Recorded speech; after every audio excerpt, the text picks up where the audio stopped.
À partir du moment où on a une responsabilité, on a une charge. C'est-à-dire que vous avez, en tant que parent, par exemple, on a la charge de ses enfants. On a la charge de sa maison, on a la charge de sa voiture.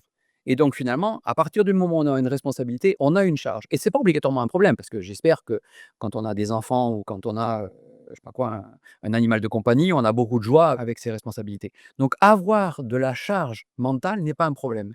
Et le vrai problème dont on parle, c'est finalement le problème de la surcharge mentale. La Mmh. surcharge mentale, c'est que c'est finalement quand on dépasse la capacité, le seuil acceptable de responsabilité et donc de charge. Les gens qui vont étudier cette notion de charge mentale et notamment de surcharge mentale, c'est des psychologues, des sociologues, des anthropologues, enfin dans le domaine des neurosciences qui est plutôt un domaine qui me concerne. Et là, ce qu'on va étudier, c'est plutôt ou la charge cognitive, c'est-à-dire finalement comment je traite l'information et à quel moment je peux avoir une forme de surcharge cognitive, j'ai trop d'informations dans ma tête, ou je suis obligé de traiter trop d'informations dans la tête en tête, 1re partie, charge cognitive et la deuxième partie, c'est la charge émotionnelle.